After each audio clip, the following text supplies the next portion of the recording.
Hey, this is Roslyn. I want to talk briefly today about something I heard on the radio, on YouTube.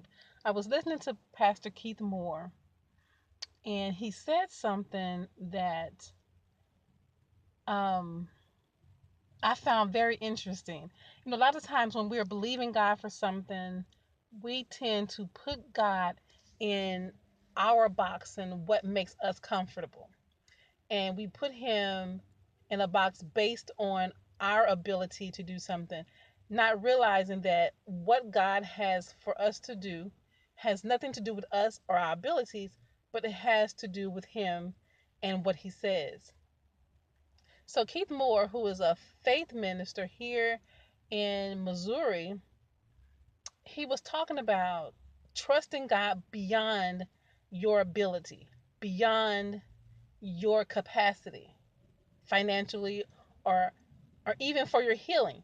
So he was saying that when he was younger, he grew up in a small town. I guess he was a farm boy, grew up on a farm, and he was saying that when his father had this pickup truck, and he would send him to town to buy something, and so at the time he was remembering these things.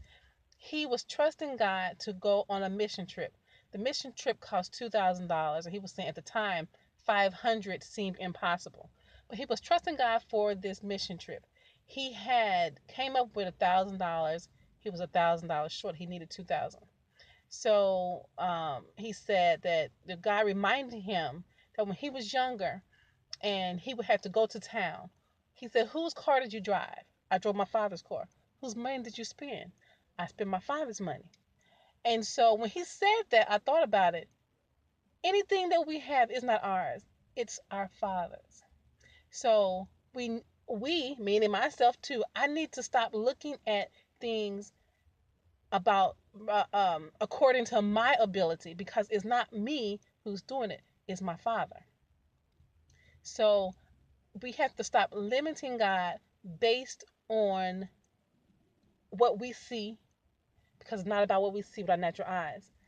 We have to look into the spirit and know that if God has called us to it, he is going to do it.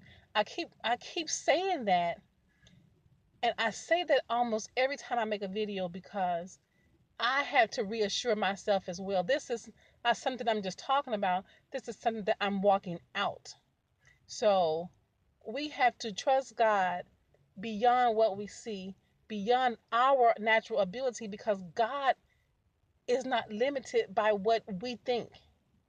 If he created the heavens and the earth, what makes us think that he can't do this small thing that we need? Because in his eyes, it's a small thing. He's not um he didn't create the earth and everything within it just to say, "Oh, I can't bless you. I can't heal you. I can't restore." That's not the kind of God we serve. That's not the kind of God we serve. And he also said something else that I found very interesting. He said that the children of Israel, when they left Egypt, he had already given them the promised land. They didn't have to work for it, it was already there, it was already for them. They chose by their unbelief not to go into it. God has already given us our future. We can choose not to do it through unbelief, or we can walk it out.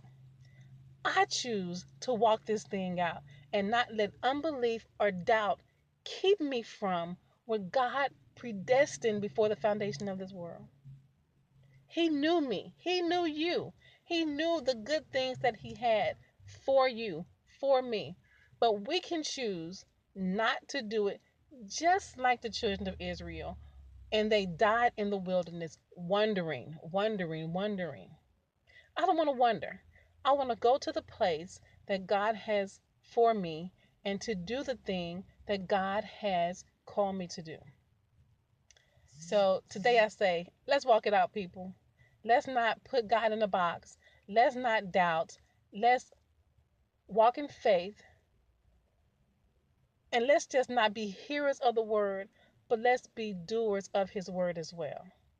So this is Rosalind. Until tomorrow, peace.